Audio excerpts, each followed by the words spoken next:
What day is it? Today is Tuesday, September 29th, 2015. It's approximately 8 o'clock Central Time. And if that's the time you're watching this now, this is live. If not, you're watching an archive on YouTube, so you can't ask questions. But I'm Cherie. I'm Chris. And we're Technomadia. And we live in a vintage bus. Yes, our vintage bus, Zephyr. We've been in this bus for over 4 years, and we've been living on the road over 9. So we've got quite a lot of experience in this full-time RVing thing. We love this lifestyle, and we love sharing about it. And we also love doing these live video chats. This has just become a great way for us to share a slice of our life with you, answer a lot of the frequent questions that we get that we just don't have time to always type out. However, this particular video chat, we will have an accompanying blog post coming out to go along with it. So the link on the YouTube archive will go on right down here if you would like to also read along and with this one as well. Right. So this one will not be video only. This one this topic that we'll be tackling was one that we got so many questions on when we were approaching our bus renovations this past summer. If you've not been following along, we just did the probably most major round of renovations, including a new paint job, MCD screens, new couch. Oh, we could just talk for 20 minutes straight, just listing the things we've done on this bus. So go check out, we just did a video tour and a guide to all the upgrades. That's in the channel. There's a blog post on Technomadia about that. So you can see all of what we've just been through on the renovation front. So the whole renovation project has now been documented. We put that out yesterday. And then one of the most frequent questions we got is it really worthwhile putting this much energy and money into an old bus when all the features that we're adding are kind of typical on newer RVs? Would it just be better to go and buy a new RV? New? For us, there's no doubt in our mind. We can explain the reasons why. We can start by talking about our history of RVs. So you started off solo, so start. I started off solo 9 years ago, decided I wanted to hit the road, live on the road, and I wanted to do it really small scale. So I set out looking for the smallest possible RV I could tow behind my Prius, and there was really no such thing. So I upgraded to a Jeep and got the smallest practical RV I could live in. This is my screen share. So that's what Chris started out full-timing in. It's a 16-foot tab teardrop trailer. And once I found the tabs, I fell in love with the design. It was a beautiful design, really. I loved the clamshell, the kitchen out the back. I had all these plans for all these big upgrades, and I didn't know any better, so I was out there buying new. I went to a dealer, and they showed me the new ones on their lot. I was like, I want to get new. Of course I want to get new. Don't want somebody else's stank in my kitchen and in my bed and all that. And so I put down the money, bought new. And even before I could take it home from the dealer, the window was cracked. And they're like, okay, well, no problem. We'll just get that window replaced for you, and it'll be ready in a week, 2 weeks. So I'd given notice. I was actually moving. That was going to be my house in a month's time. It took them longer than that to get the window in and fix it and everything else. So that was my first introduction to new RV warranties and dealers. And you had a couple of the other incidents with warranty repairs where the company would not take care of them unless it was at the dealer he purchased that, which is not ideal for a full-timer. Yeah. So basically, once I moved into this, I was like finding screws that were not connected. It was very poorly put together. But that's just the class of that RV. That I think you spent less than $15,000 on that travel trailer. I did move into him when I met him a couple months later. I was crazy enough to sell my beachside home in Florida. Move into this little tiny box. It. I had no bathroom, no shower, no refrigerator. But it had wireless internet and solar power and all these. But those were all the upgrades I added. Okay, so then after we did a year on the road together and decided, we kind of liked each other. We didn't kill each other in that first one. Good sign. We commissioned our next travel trailer to be custom built for us, brand new. We found a company called Oliver Travel Trailer, and they were they're back in business doing them. Fiberglass eggs, kind of like the Casita. They're double hull construction, and they built them custom spec to us. So we were able to specify the type of air conditioner, the type of windows, the fabric, the solar panels, the cell phone boosting antenna that we had on it. And this was a chance for us to experience kind of the other extreme of buying new. So there's the buying new, kind of the off an assembly line, cranked out, mass-produced RV, and then this is buying new, factory direct from a company that does custom work and really caters to each individual customer. We got spoiled, let's just say. It was a small setup. It had everything we needed in it. It had a bathroom. It had great holding tanks. It had the solar on it. It had a dedicated bed, a dedicated desk area, what they call the kitchen. And we got to experience what it's like to have that kind of high-end service tied to it, because the family name, the Oliver family name, is literally on the side of the trailer, and they consider this trailer their legacy. That's the name of it. When there were issues, they basically have an unofficial lifetime warranty, and when there were issues, and of course there were issues on a new RV, we would go wherever we were, and they would just say, let us talk to the service manager. Give them our credit card number. And we never even saw the bills when there were issues. Like, we had an issue with some wiring and a propane issue, and got it fixed. They handled it. We never even knew what it cost. And that's kind of the higher end of service. But they made it with marine grade materials. Yes. They used high end faucets, and everything they did even the hooks that they did in the bathroom to hang a towel on. They were $90 hooks that they paid for to put into it. So we got spoiled with the higher end. We did 3 years in the fiberglass egg before we took a hiatus. We moved to the Virgin Islands for 5 months. Came back, decided that we wanted to continue RVing, but the Oliver was too small to continue on. So we'd reached the limits of living in 17 feet, even as perfectly high end as that 17 feet was. Right. We were staying places longer, and you feel the space more the longer you stay. And we decided we were ready for something larger. We didn't want to have to get a large truck to tow something larger, so we decided towables were no longer ideal for us. Yeah, so we wanted a motorhome. And we sold the Oliver and our truck for around $60,000 total to one individual. And we decided that was our budget for our first year acquisition cost for buying a Class A. We always started. We had never researched Class A's, honestly. We didn't know what we were getting into. And there's not a lot you can get for $60,000 if you're looking in the newer. So we went and looked at, we found some in the 25 to 30 foot range, which we thought would be our ideal size. We went and looked at some Winnebagos, like the View and the Vista and the Via. They all have V's in them, don't they? Yeah, they do.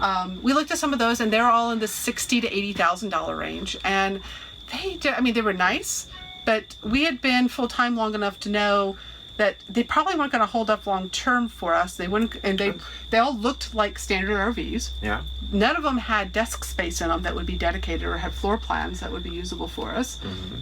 And meanwhile, we had gotten turned on about buses. And we had a friend who was our Ben Wilmore of CreativeCruiser.com. He had just bought a vintage bus and was getting ready to renovate it, or he was in the middle of renovating it, and we had been privy to a lot of his research on it. Another friend, Sean and Louise of Our Odyssey. They had another bus conversion, an amazing Neoplan. And so we'd been kind of like seeing like, okay, well, buses have all these really interesting advantages. They're commercial vehicles. They're built to go in daily service for years and years and years and run millions of miles. And bus conversions, whether they are factory conversions where they start with a bus shell and build it from an RV from scratch, or a conversion that takes a bus that's been in service and then turns it from a service bus into an RV, are a kind of completely different class of RV. And we got really intrigued by that. So we decided to start researching bus conversions, and we looked at Wander Lodges, which are built from the factory, up to be RVs on a bus chassis. Yep. We started learning about it. The Oliver sold a lot quicker than we were anticipating, so we had to decide quick. We decided quick. We bought a month-long Amtrak rail pass. I traveled the country by rail for a month, looking at buses and learning about them, and came across Zephyr, which is this bus right here, the one that we're sitting in. It's a GM 4106. This is it. I don't have the pictures handy of it when we bought it, but they're on the blog. If you've never seen our blog before, that's what we live in. It's a 1961 GM 4106. It was the type of bus that Greyhound used to run in the 60s. And it was the cheapest one on our list that we looked at. And we didn't pick it because it was the cheapest. No, actually we almost said we go see it because it was the cheapest. Yes, we were actually kind of turned off by how cheap it was. How cheap was it? Well, so we were looking at buses priced. We figured we'd buy a bus. Hopefully we'd find the miracle bus that had been well maintained and the owner just wanted it to go to the right home. You know, the ideal moment. We thought maybe we spent 20, 30 grand. Maybe 40. Yeah. Maybe 40 if it had enough of the features. And we'd add on things like solar and batteries and things like that to make it ours. This one was priced at $12,000. After we saw it, we saw how much potential issues there might have been. It was a mystery bus. So we just made kind of a quick lowball offer back of 8, and the guy took it on the spot. Which is kind of scary. which was doubly unnerving. So $8,000 is what we acquired Zephyr for. That left us a heck of a lot of money to make it ours. And she was starting off with really solid bones. It was solid wood cabinetry throughout. The floor plan, we really loved the floor plan and knew that we could work with taking the dinette out and making structurally was in immaculate condition. We just had no history on the engine, so we immediately put away an engine rebuild. Consider that part of the acquisition cost.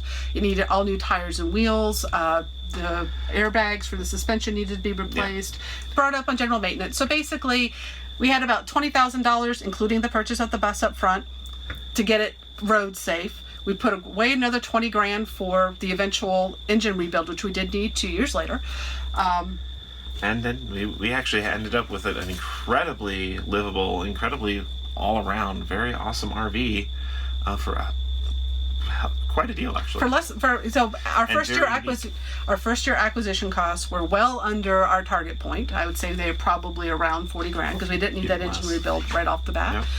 To date, even after this summer's renovation round, if you've read the thing, it's a lot of projects on there. Yes. We're still, including the engine rebuild that we did 2 years ago, we're at about $120,000. Now that sounds like a lot of money, but remember that's spread out over 4 years. And this is our house. This is our house. We have saved up for it. We have worked our butts off to be able to afford it. And we have some of absolutely awesome upgrades that are like, the solar panel system, the lithium battery system. Now we have a hydronic heating system. MTD shades. We have vinyl flooring. We still have the solid wood cabinetry. Custom office. A lot of these features are only typically found in higher end coaches. So when we look at what for the $120,000 that we've now put into Zephyr. Over 4 years. Over 4 years. Now, that's not including maintenance costs over the years, like oil changes and upgrading engine parts and things like that. But it is including that engine rebuild. We'd consider that part of the acquisition cost. Okay. Any RV is going to have maintenance costs. What would $120,000 buy in a newer RV? Certainly nothing that would give us the features that we have on Zephyr. You're not going to get hydronic systems unless you buy used.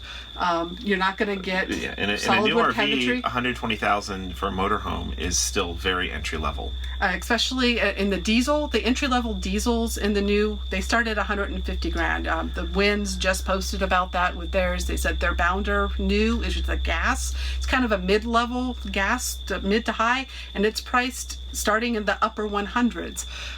When you get into the 120 range, if you caught the walkthrough tour that we recently posted on YouTube of the Georgetown by Forest River that we stayed in, it was a 2014. It's one we borrowed while the renovations were going on.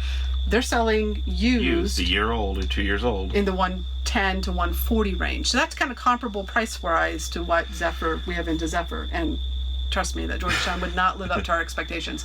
Right. What you get with a lot of what are considered entry-level motorhomes are they're very much recreational vehicles. They're designed to be used a few weekends a year, maybe a few one-week trips, and spend most of their time parked. They're not really very well suited to full-time daily life. Yeah. Once you get to the RVs that are built for full-timers or built to really high-end standards, you're looking at $250,000, $300,000, $400,000 on way up.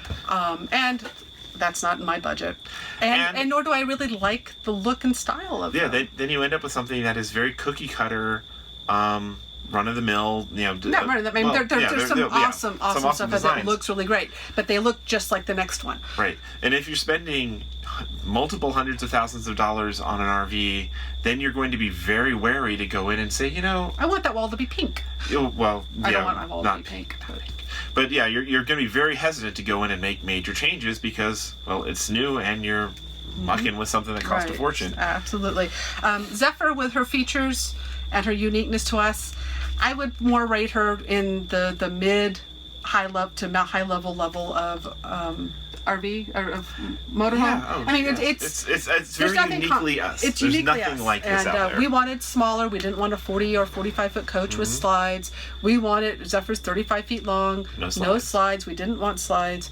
And that's actually one of the great advantages of going with a used RV is that you can find what fits you personally and make it your own. And when you spend less, you can make it your own. So what are some of the pros of having an older coach?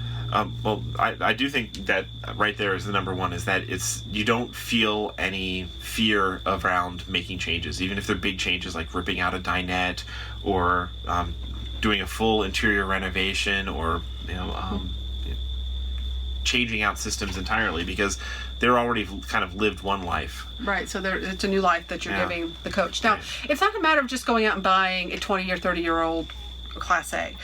The trick here is go look for what used to be those $250,000 to $500,000 coaches in their day when they sold new.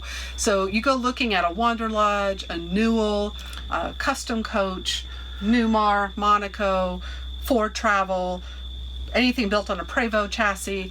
Those are going to be the higher end coaches that sold for a really pretty penny. They were overbuilt, and they probably have lots and lots of life left on them now that they're 20, 30, or 40 years old. Right. Now, why do they drop in price so much? Well, one of the main reasons they drop in price is after they've reached a certain, basically it's around 10 or 15 years old for these high-end RVs.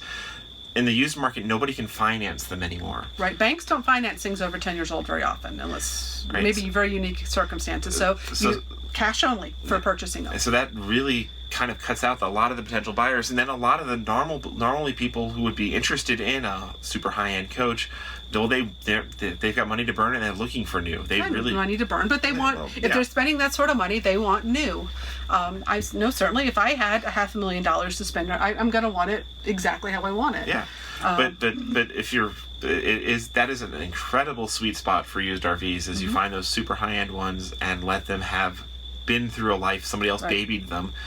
So if you have the cash to invest in an RV and you want something unique to your own, going with an older high-end coach is one way to go. Now shop wisely for them. I mean, they're just because they were higher end doesn't mean that they're going to be problem free. Yep. They're probably going to be they're going to need updating on maintenance. Look at the tire ages. If you can actually get to know the prior owners, because you'll get a real sense for the history. You'll find out whether this was a babied and kept in a garage and kept up on perfect maintenance, or was this like in a constant circuit with a touring band? Right. So some of the other thing on the older coaches is once they get about 10 years old, the appliances are probably going to start to need either repair or replacement, things like their fridge, furnace, hot water heater. So do plan that you're going to have some updating on it at some point. And that gets intimidating for people because they're like, oh well, hey, the stove is out, but then they go to find out like, oh, the parts don't exist for that anymore, and suddenly you're on a hunt for old stove parts, or I've got to replace the entire stove. Oh my God, that sounds so scary.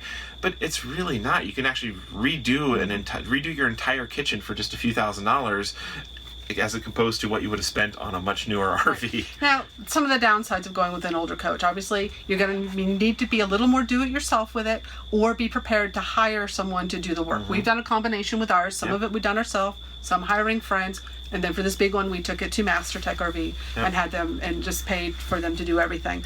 However, any money you put into that coach, at the end of the day, your 30-year-old RV is still 30-year-old and one day. Yes.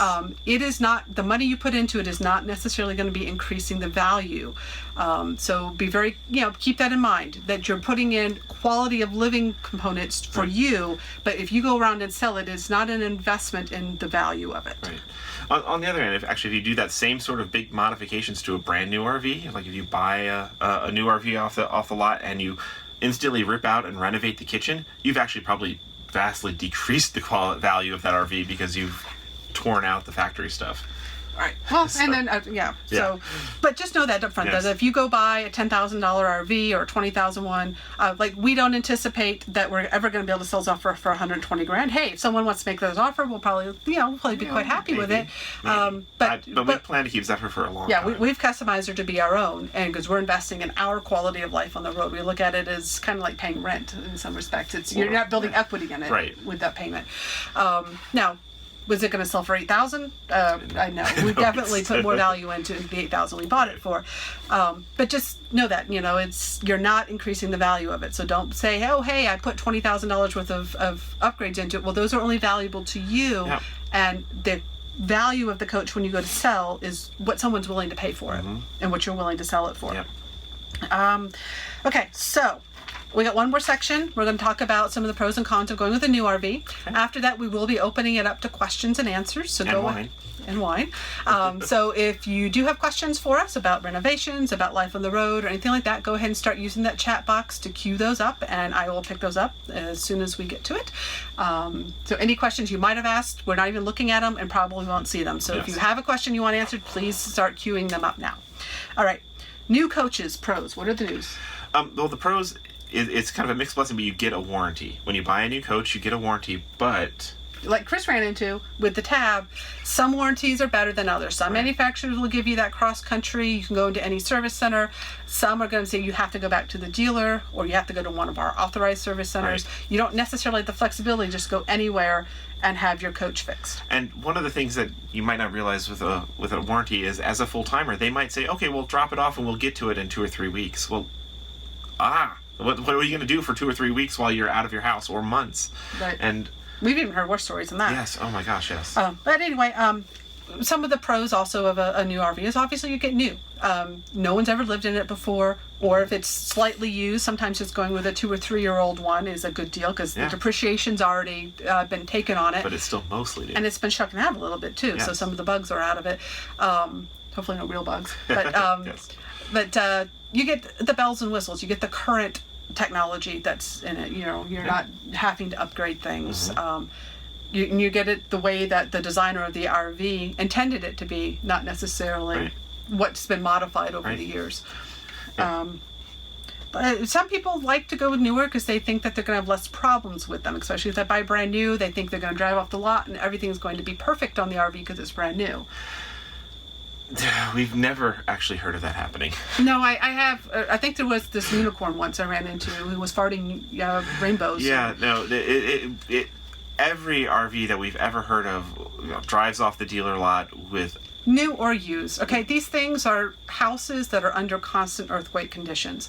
They're going to have problems. They're going to have things that need to be fixed. But a new one in particular has never been on the road. It hasn't been shucking out yet. And a lot of RV manufacturers are rolling them off the line with projects completed and anticipating that they'll be completed under warranty. And it's actually, I as an industry, I think the RV industry should be embarrassed about the level of quality that goes out on a lot of new RVs. It's an industry-wide problem they really need to solve, because it's embarrassing how bad some RVs roll out.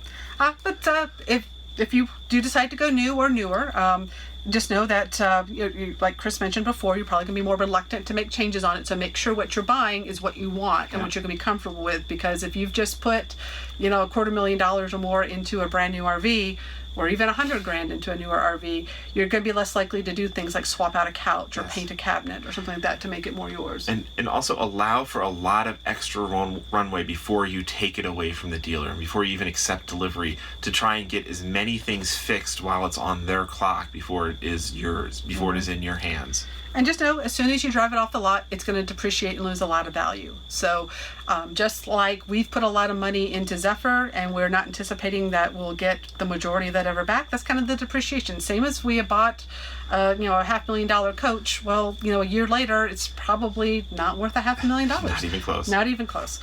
Yeah. And just it's going to have a higher cost. Obviously, the cost of purchase. If you have to have payments on it, you got payments on it, and your insurance, because you're insuring a higher dollar vehicle, is going to cost more to cover that insurance.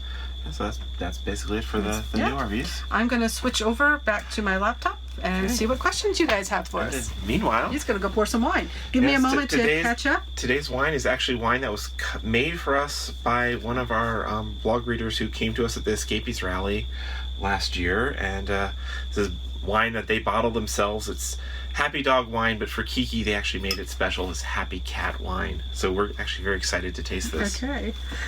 All right, so go ahead and get those questions queued up, and we'll start answering them as we enjoy our bottle of wine. And by the way, if you would like to contribute a bottle of wine virtually to us or say thank you in any other way, we do have a Leave a Tip button at the bottom right-hand corner of the Technomadia blog, and we do appreciate those contributions. Never expect them, of course. These are our gifts to do these chats. But if you do appreciate the content and the time and research we might have saved you, or the experience shared, we do love those contributions, and they go to a good cause. It makes us do a happy dance. Yes. Okay. All right, so first question comes from Brian. He's thinking of buying an old bus style to convert. Are there any places I can view or purchase some conversion plans? Bus Conversion Magazine. Yes, absolutely. Yes. If you're considering a bus conversion, busconversions.com is your number one resource. They have been publishing a magazine, I think now, for 15, 20 years. Longer. I think it goes way back. And you can go buy some back issues. They have a lot of bus conversion stuff. They have like a centerfold every single month that shows you different conversions. I don't know if you can purchase plans. I think there might have been a resource for that at some point.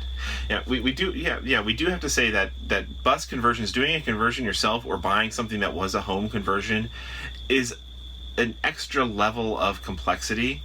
There's certain, when you go with something like a Wander Lodge, even if it was a bus chassis, it's somebody, there's a manufacturer who's done all the engineering and thought through everything. When you do a conversion that has not been professionally done, or you're doing it yourself, it's a really awesome challenge. There's a lot of fun to it. There's nothing more unique than that, but it is a whole other level. More than likely, the person who converted it was not an RV specialist. Like ours, the cabinetry is fantastic, but the electrical and plumbing that the whoever did the conversion, they were obviously not masters at it. So we had a lot of the challenges we had with our bus were electrical and plumbing, which were fortunately the things that I could either learn about myself or already knew about myself and I could fix. But yeah, there's non-professional conversions are special. Right, but yeah, so if you're thinking about a conversion, bus conversion magazines, also try to find a bus conversion rally. There's one in Arcadia, Florida that goes on, a lot of the FMCA chapters. Go attend one. Bus people, they're usually more than happy, especially at those rallies, to show off their coaches, tour some, get to know them. There are some invaluable resources in the bus community. So definitely, busconversions.com, they have a magazine, they have forums. Go ahead and subscribe to that. We should... Cheers. Here's to RV life. It is being worth in our it. home. And being in our house. We love our house. We love our house. It's worth it. All right. How does the bus drive? How does it compare to a box-on chassis RV? Well, there's a pedal on the right. That's the go pedal. And the one on the left is the stop pedal. And you kind of go like this and you sing. And you sing the wheels on the bus go round and round. And you just try not to hit things. It's really actually kind of like a video game, but when you lose your life, it's really bad. Let's not do that one. Okay, no, that's not really their question, I guess. Or no, how does it drive? I mean, we've not driven a regular Class A motorhome. Much. So yeah. So it's hard for us to compare. But I've ridden in other Class A motorhomes. And they're real. We rode in this. If you know the Snowmads, they were testing a Trek motorhome. And we rode around it in Alaska with them for a little bit, and that thing rode rough. Oh my gosh, it made me so appreciate the air suspension on this thing.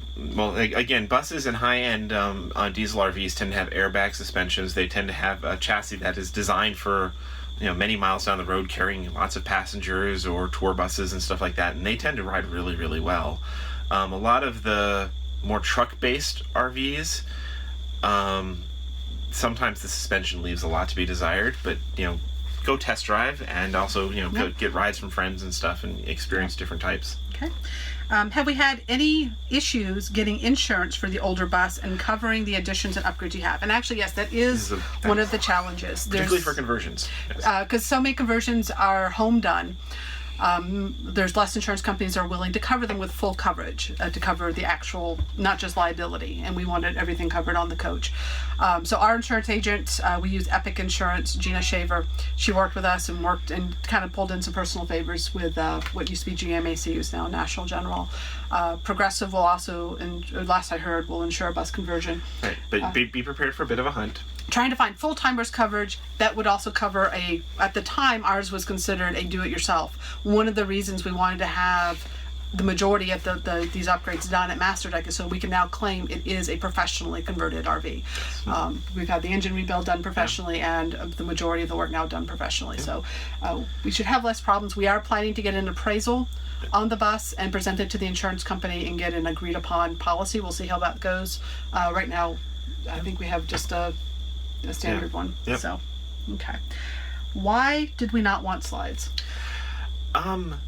Slides are a headache. Most everyone who has an RV with slides has a story of that their time slides it got breaking stuck. or the. I don't know. Slides. I mean, we get slide envy. We get when we're hanging out with friends who have them. We definitely appreciate the space they create. No doubt about it. But we also really like our kind of nice, cozy space. We're not really. We can entertain and hang out with 4 or 5 people, even 6 people in here very comfortably. 6 starts to get a little tight. And if we've got more people hanging out, we'd want to be outside, or we'll go to someplace with slides. Right. We like the simplicity of getting into a campsite and not having to take in or put in slides. It's one less thing we have to do. We don't have to worry about when the slides are in, can you access everything? And we just didn't want the complexity. We're going into a motorhome, which was new for us. We didn't want to also add on to it slides. And I don't like the look of slides. It's aesthetic. I mean, I love the aesthetics of the vintage bus, both inside and outside. And slides, there's some RVs do it really well. Some of the high-end Newells have really beautiful slides, but a lot of RVs, the slides just look kind of clunky. And actually, in operation, they are literally kind of clunky sometimes. And we've a lot of horror stories of slides breaking. Right. Okay, John asks, what do you guys think of specialty memberships that are specific to certain coach brands? Are they worth the cost? I think you're talking about like the FMCA chapters for like Thor and that. And specialty clubs, or we're members of the bus conversions. But I think certain brands even have their own special clubs just run by the manufacturers. So the user groups for different brands are actually some of the best resources. Absolutely. For getting information, diagnostics, tracking down odd parts, the resources within them. I mean, that's the first place I go when we have something up. And actually, if I was shopping for another RV, one of the first things I would do is just see how active a user community is. If there's no group of fans who hang out together online and talk about the inner workings of that older RV, It'd be a lot harder to support. Yeah, but when you find the older RVs that have built up a real fan base, that A, they had to have earned that in some fashion by higher quality, and B, then you've got a place to go for support and a built-in community. Yeah, a built-in community. Mm-hmm. Brian asks, what kind of fuel mileage do we get with Zephyr? We're getting just over 7. 7-ish, yeah. Yeah. Gary asks, what do we consider older? I think there's kind of a sweet spot right now in like 20 to 30-year-old RVs. Even 10 to 20. Yeah. Anything over 10 years, I can put in the older class. Right. And once you're at that 10 years, that's when the financing gets trickier. That's when people start to get mentally scared. But the higher end ones, after 10 years, they're barely getting started. So whereas you look at some of the more mass-produced RVs, after 10 years, you could literally put your fingers through the walls. They're falling apart. So that's really when, even if you were buying a new RV, one thing I would do is look at what that model is like 10 years old, and you'll understand just what kind of quality you're buying into. Jerry asks, what brand of lithium batteries did we purchase and how many amps? It's best if we have a whole video on that, on the topic of our lithium. If you go to technomadia.com/lithium, you can read all about our system. We actually built ours from cells over 4 years ago. Ours are by GBS cells from Elite Power Systems in Phoenix. And we have 500 amp hours. We'll probably be upgrading those in the next year or two. I set aside space in the bays with this renovation for 1,400 amp hours, which would be awesome. Right. Okay. Jim asks, do we think it's if it works to pay someone to do an inspection before you go look at an RV? I have had enough stories of friends who have gone to get a used RV and hired an inspector. They might have paid a couple $100 to thousands of dollars, and even with that inspector signing off on it, they still find they have huge amounts of damage to the RV that they're now stuck with. Water is your biggest enemy too. And there's just so much of the critical systems. I mean, if you know someone who really knows RVs, it might be helpful to hire them to teach you about the RV that you're considering. But I wouldn't go off trusting an inspector unless you really know their background. And water damage is particularly difficult to detect unless you take apart the RV. Yeah. And the money you spend on the inspector, you can just put that right away into your maintenance and upgrades funds, because you're going to have to be fixing things anyway. So why does I lean away from inspectors. I do lean towards hiring someone, if you're new to RVing, to maybe teach you about your RV and the systems. That might be a different way to go. And just trust your gut too. I mean, if you're getting, don't pay an inspector to talk you into something that you're not feeling right about. Okay. Drake asks, how much storage do you have in the Zephyr Drive compared to Newmar's Comfort Drive? We've not compared other RVs. Never been in a Newmar on the road. How much storage do we have? We have a lot. This bus was designed for 41 passengers and their luggage, so we have full bays underneath that are passed through. So we have lots of storage space in here, more than we can fill. But and also Newmar is one of the higher end brands, and they do have a great reputation in every fashion. So I imagine a Newmar Drive is really, really nice. Joanne asks, what have you heard about the Class B road treks for single person full time? We know lots of singles that are full time. Yeah, those are great single person vehicles. Yeah, but you have to make that assessment for yourself. Go look at them, see if the space fits for you. There is no right full timing RV vehicle that is out there. It's really what works best for you, and everything's going to be a compromise. Yeah, but yeah, road trek. It's good. The road treks they're very expensive for what you get, but they're also pretty high quality as we understand it. Scuba Man says, asked for a video tour of Zephyr. We actually just published one yesterday, so go look on YouTube, go look on the blog. We just did a full project list, and we will be updating the general video tour. So it's already up there. We're ahead of you. Mohan asked, how much would be good to have for repairs up front for a 1960s converted MCI bus? Just know that an engine rebuild on a two-stroke is probably going to cost you 20 to 30 grand. Yeah. In a professional shop. As far as what you're comfortable with, it really depends on your mechanical abilities. Plan on, I don't know, we budget about $2,000 a year for general maintenance. Mm-hmm. And if you are the mechanical type, we know people who swap their own engines out of junkyard parts and and make buses, because buses are also designed to be relatively easy to work on if you know what you're doing.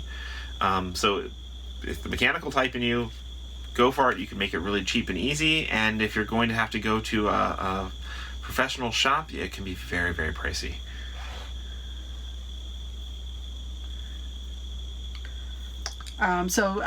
Stanley asked, some RV parks are picky about older motorhomes.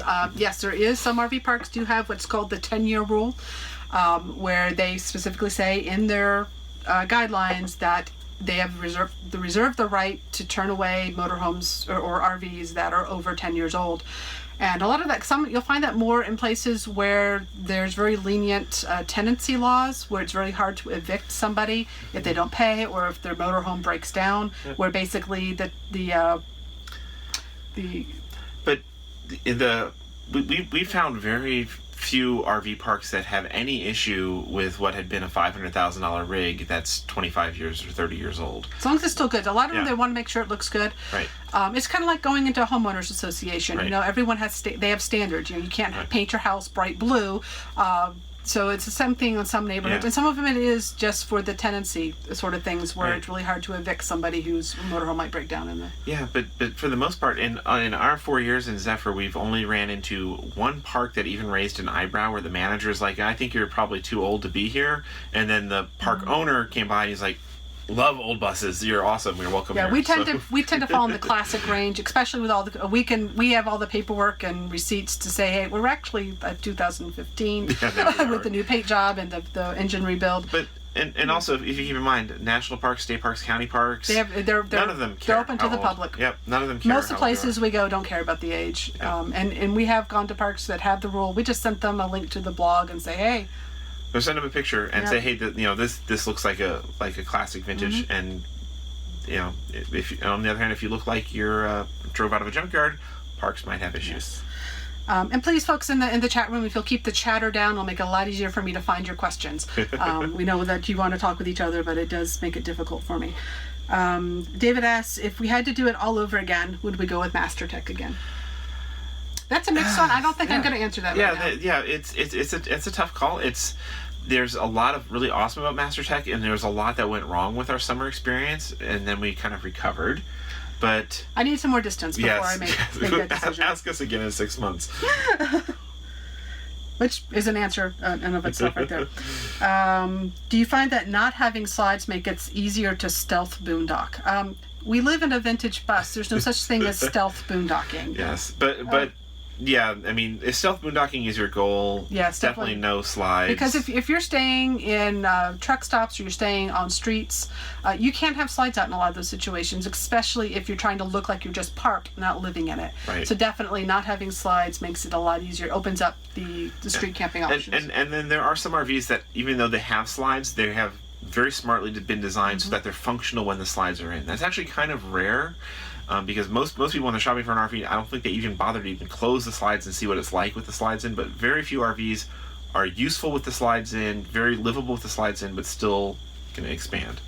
Sean asked, would we consider living full-time in an under 30-foot RV? I'm gonna guess you missed the beginning where we started in a 16-foot travel trailer and then had a 17-foot travel trailer. So yes, we have lived in small, and we actually wanted something under 30. Yeah, we had to settle for 35, and part of why we went all the way back to the early 60s was buses tend to be made to the legal, they want to carry the maximum number of revenue producing passengers, so they're made as long as is legal. So in the early 60s, 35 foot was the limit, then it was 40, then 45. So it's very hard to find buses smaller than 35 feet, and even newer buses, it's hard to find anything smaller than 45. Mm-hmm. So we have a question. Sean also asked, how many gallons is our bus? I'm guessing you're guessing that fuel or water. Our fuel is 140. Our fresh is 112. Our gray is 120, and our black is 70. Yep. I don't know which gallons you're asking, but there they all are. And if we filled the interior with water, we would have one hell of an insurance claim. Okay. Yeah. Jerry asks, in our research, which diesels were the most reliable in order of preference? We actually didn't do any research. Do not have information on that. Yeah, I'm not sure if you're talking about engines or coaches coach or whatnot. Brands or stuff. Yeah, we didn't do research on that. So we just trusted. We just trusted our guts and did a little bit of homework on Detroit diesels. It was like, they're built like tanks and actually used in tanks, so we felt good with Detroit diesels. Okay, the small trailer enthusiast asks, how many full-timers have an end plan for when it's time to get off the road? Do you have a plan, or is this for the long haul? Our life on the road, it's over 9 years now, and we invested in Zephyr because we foresee ourselves integrating in RVing at least part-time for the long haul. I don't see any reason. This is such a wonderful. I don't crave anything else house-wise. But when it comes time to do something different, we have the resources to do it. Yeah. We don't have a plan for what's after RVing. We don't know. We don't plan our life more than a week out. Never mind that. But we have our monthly expenses of living on the road. Those same expenses would go towards renting a condo or traveling else in other modalities or whatever happened to go that way. Or if we wanted to put a down payment on a house, we could do that as well. Brian says, we would like to buy an older bus for a year for some trips before finally buying one for full timing. Any thoughts on a good first bus for that first trial? I would advise against buying a bus intending it to be temporary. They're very difficult to sell. Yes, yeah. So that might be the problem, is that you get one and it can take you 2 or 3 years to sell a bus. This one was on the market for 2 years before we found it. We know people have had them listed for 2, 3, 4 years. Finding someone willing to take on a bus, which means it is a buyer's market. And you might be able to, if you do want to go with a bus for a year, and this is actually something we had considered, was buying just a really cheap basic bus as a learner bus, and then something that we could walk away from if it broke down or whatnot. Yeah, so I wouldn't recommend a bus being your trial bus, your trial RV. Get something that's going to be easier to turn around and sell. And after you figure out what life on the road is going to be like for you, then do a bus as a long-term project. A bus is, they call us bus nuts for a reason. It's you either fall in love with them or you start to hate them, and it's not going to be something. I don't know. I can't advise going into it as a temporary. As an experiment, unless you're prepared to this is a bus we could walk away from if something, you buy something cheap and just learn on it. Charlie asked, it seems like RVs depreciate pretty fast. When is most of the depreciation done? I think it's just like vehicles in the first year or two. Yeah, the first 5 years actually seems to be the real cliff too. Jace asks, how many bottles of wine do you typically store in the bus? We have room for 6, and we have room for about 600 underneath, but we only usually store about 6. Yeah, we tend to keep 6 on hand, plus maybe a box or 2. Dino asked, do we both drive the bus, and how many miles per day do we plan? I have gone to bus driving school. I do drive it for small bits. I can drive it. Total miles logged by Cherie driving the bus is probably under 5. 10 and 10. Okay, maybe under 10. I don't like driving in general. I don't even drive the Mini Cooper if I don't have to. I've never been comfortable driving. It's just, I don't like it, but I have gone through training, so I could in case I needed to. Yeah, she knows which buttons to push. Yes. Right one is gas, left one is stop. But we typically don't, in our ideal world, we would drive less than 100 miles a day, stay somewhere for a few weeks, repeat. That doesn't always work out that way, though. So we've done, I guess, 500-mile days and hate it, but We've been doing on this trip, because we had to come from Elkhart and we're on our way to Albuquerque for the Balloon Fiesta, been doing 200-something mile days, and then and stopping for 2 or 3 nights at a time. So that's been working pretty well. Yes, there are crickets. We are in nature. That's what buses. That's what you do with an RV. Yes, we are in such a beautiful spot right now. Someone asked, would you have liked your bus to be maybe a few feet longer or smaller? We would have liked it smaller. Actually, yeah. 5 feet smaller would have been amazing size.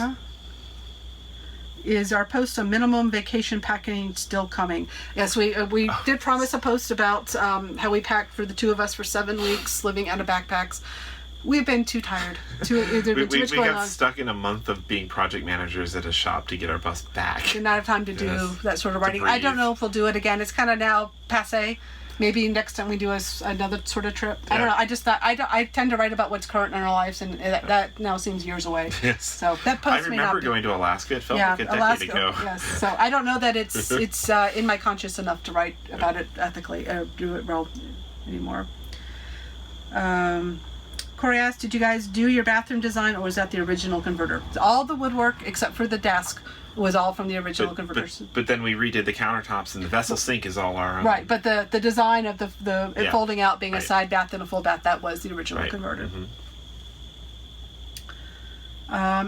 How does it feel now to have that new Winnie or Monaco owner parked next door to you come over and drool over your new coach? When do we get the Royal Tour? The Royal Tour went up yesterday. Look on YouTube, look on the blog. It's all up there. We put a post out yesterday. And yeah, we love sharing with other RVers. And particularly other people who really appreciate the what goes into like making an old RV and keeping it alive and stuff. Yep. Do you ever feel uncomfortable boondocking safety-wise? If you do, one really awesome thing of the RV life is your house has wheels. And you move. And you press a button and you're like, I've got the heebie-jeebies here. Even in the middle of the night, you can move and just go. Yeah, park but there's only been like one time when it felt uncomfortable. And it was on our first in 9 years, and that was. I felt more uncomfortable more times living in my house before that. Boondocking, I usually feel very safe. Yep. And we are boondocking right now, by the way. And no one's broken in while we've been here. Middle of nowhere. Yes. How do you manage your departure and arrival checklist, having camp and arriving at camp? Do you have a formal checklist, or is it committed to memory? This time it's committed to memory. We've never actually had a written checklist. It was probably sloppy to not have one, but it's all routine now. And every so often, just like the other day, we forgot to close when we were stopped for a while, or we like this summer we weren't RVing. I forgot to lock the pantry on the way out, but and the stuff happens. pantry slides out, and it wasn't too big of a mess. Have you ever seen any bus RVs with a wheelchair lift? I think I've seen some. Yeah, actually, I think there's even some folks that specialize in doing that. Was there any adjustment for Kiki with her new litter box location? Nah, she adapts. Kiki, anything to say? No. No, She hasn't decorated yet. We told her she can put posters up on the wall and decorate that whole room however she likes. With all the money we've put into our coach, have you been able to get the insurance for full and replacement value? It is currently covered at the stated value. If something went wrong with it right now, we'd have to prove it. We have all the receipts for it right now. We keep very meticulous receipts on all the work we've done. We are about to go for a appraisal and try to get an agreed upon value policy. So replacement value would be very difficult on something like this, but yeah, it's a unique one-off, so it's Does our bus have air brakes? If so, does it require a special driver's license? We do have air brakes. Whether or not it requires special driver's license. In Florida, it does not. It depends upon the state that you have it registered in. If it does, Florida does not. If it's registered as a motorhome.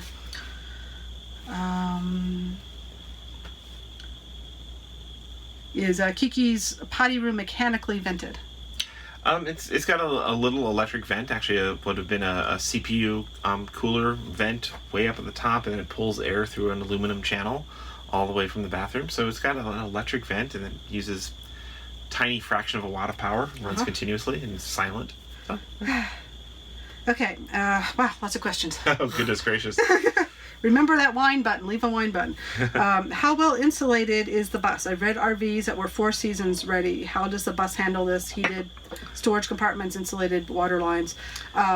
So we've got about that much of spray foam insulation, about 1.5 inches. Right. That is all the walls. Definitely something to take into consideration when buying RVs. A lot of cheaper RVs are summer RVs, or maybe summer, spring, and fall. If you want to live full time and actually have a little bit more capability where you can go look for things that are 4-season rated, and that actually often ups the price way higher. Scrolling off the screen. We do the diesel hydronic system that we have in here. We did run vents into the bays so that those remain heated if we need them to be. We do have insulation around our lines. We are pretty much now suitable for winter camping. Yeah, we think we can do. We have dual pane windows now. Was the other upgrade we did on the bus. Living full-time in an RV, do you need to maintain a traditional land-based address for any reason? You do need to have a physical address to register your vehicles, your driver's licenses, your insurance, voting, all that sort of stuff. You can't just use like a P.O. box. We have an article at technomadia.com/domicile that goes over all the logistics of that, where you do need to select a state. We use a mail forwarding address in Florida. That does work. They do allow us to put it on our driver's license, and it does work as our legal address for most things. And before that, we used a My Dakota address. Up in South Dakota. Right, so there's services that specialize in that. And then Texas also is another popular state. The Escapees. The Escapees is a great support system. They now support Florida and South Dakota as well. But research it. You've got to make the right decision for your situation. Have we ever visited the Hall of Fame? The RV Hall of Fame? Yes. Yes, it's pretty darn cool. There's a lot of awesome old RVs there. Where are you staying at the Albuquerque Balloon Fiesta? We will be with the Escapers Convergence, which is the new lifestyle group of the Escapees RV Club aimed at the working-aged RVer. We helped them launch it earlier this year. It's the first convergence, and it'll be in the standard dry boondocking. Check our Facebook page. We have an event set up for it. We will be presenting on mobile internet, having a roundtable on working on the road and solar. There'll be a couple happy hours, and we will be giving one evening there tours of the bus. So those are the times that you can find us there. We do ask that if you're at the Balloon Fiesta, please don't just seek us out and drop by. Drop us an email and schedule something and stuff. But just don't drop by. We don't knock on the door. We prefer to make time to see you, and right. Especially when we're in the middle of a big event where a lot of people know we're at it. We get too many drop-bys, and we appreciate it. But and we love seeing people, but just come to an open event. One of the things we're going to, or email us first and schedule time. Okay. Let's see. Talk about OmniLinks. That's a big topic. It's all on RV Mobile Internet. Yes. OmniLinks was that unlimited data plan that we announced. Go to rvmobileinternet.com. You can catch up on the story there. Unlimited Verizon data for $47 a month. But it's gone now. You're too late. If you've been a member, you would have known about it. It's not worth it to go over it again right now because it's too late. And if you already have it, well, our members have the inside scoop. So if you want to do that. How is the video projection screen working out so far? Fabulous. The projector is right up above her head, and the screen is right over there. Behind the camera. And we fold this couch out into bed mode and watch movies on the big screen. It's been really nice. How do you handle steep downhill grades? We do have a Jake brake. Jake brakes are wonderful. Yes. I would not want to have an RV that did not have a Jake brake or a retarder of some sort. George wants to know, have we given up any living space with the improvements? No. We gained. I think we've gained, really actually. I think we've made smarter use of the space overall. Can we run the AC with the small generator you added, or do you need the battery to support it? We'll actually have a dedicated post on that. So, but yes, we were running AC today. Absolutely. We'll have a dedicated post on the new energy setup. Yep. How do you get a sofa or fridge through the door? You carry it. And that is a consideration. You does limit your size. Some big projects actually you have to go through the windshield. We've never needed to. Our fridge just barely fits through the door. The sofa fit through the door. The beds, the chairs. So everything in here can fit through our front door. Okay, I think that's the end of the questions. We caught up with the questions? I think I did. Okay. That was a lot of questions. How many people showed up for this? Oh, well over 200. Oh, wow. We have 227 right now. Wow. Thank you guys for hanging out with us here in the shores of Lake Meredith, Texas. Okay, we're going to quit with the questions. We've had enough. Yes. So thank you for joining in. Hope this was informative and entertaining. Yes, And if you've missed details of the renovations, do check the blog. We did put out a full tour yesterday with video and describing all the projects. We'll have dedicated posting videos on some of the major projects out as we have time. we might do like a future talk on hydronics to explain more about what hydronics are, and a future talk on some of the generator and electrical stuff we've done. But yeah, this was just kind of the big overview, and I hope it was useful. Yes, remember those.